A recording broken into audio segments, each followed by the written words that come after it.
सो मित्रों, संस्कारी गृहमंत्री आदरणीय परम पूज्य धुरंधर मिस्टर हर्ष संघवी જેમને લોકોના સંસ્કારની બહુ ચિંતા છે, એ હર્ષ સંઘવી ભાઈએ 2013માં એવું કૃત્ય કર્યું હતું કે એમની સામે મને મળેલી માહિતી પ્રમાણે સુરતના ઉમરા પોલીસ સ્ટેશનમાં એક ગુનો નોંધાય છે, જેનો એફઆઈઆર નંબર છે 251/2013, જેની કલમો છે જે તે વખતેની આઈપીસી કલમ 143, આઈપીસી કલમ 147 એટલે કે રાયોટિંગ, પણ મહત્વની કલમ જે 332 એટલે કે જાહેર સેવક સરકારી કર્મચારી ઉપર હુમલો કરવો.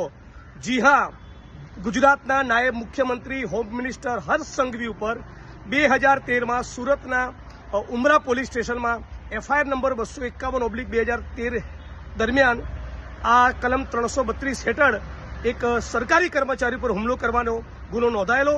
મારી શુદ્ધ જાણકારી મુજબ સબ્જેક્ટ ટુ કરેક્શન, ભૂલ થતી હશે, હું જાહેરમાં સોરી કહીશ, પણ મારી શુદ્ધ જાણકારી પ્રમાણે જે જાહેર સેવક ઉપર હુમલાનો એમની ઉપર આરોપ હતો અને ગુનો દાખલ થયેલો, એ પોતે પોલીસ સબ ઇન્સ્પેક્ટર હતા. ગુજરાતમાં ભારતીય જનતા પાર્ટીના માણસો જે પોલીસના મિત્રોને મારી સામે ઉશ્કેરી રહ્યા છે, એ લોકો જાણે કે હર્ષ સંઘવી કેટલા સંસ્કારી છે, એમના સંસ્કાર કેટલા ઉજળા છે કે જાહેર સેવક પોલીસ કર્મીની ઉપર હુમલો કરવાનો આઈપીસીની કલમ 332 મુજબ એમની સામે ઉમરા પોલીસ સ્ટેશનમાં જે તે વખતે ગુનો દાખલ થયેલો.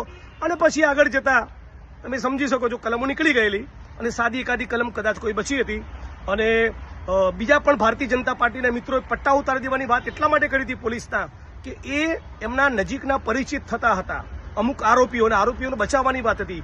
મારા કિસ્સામાં એવું નથી. જે દારૂ જુગારના ડ્રગ્સમાંથી કમાઈ એના પટ્ટા ઉતારવાની, એમને સસ્પેન્ડ કરવાની વાત કરી હતી. એટલે આટલી એક વાત સમગ્ર ગુજરાતની મીડિયા અને સમગ્ર ગુજરાતની જનતા સમક્ષ રજૂ કરવા માંગુ છું.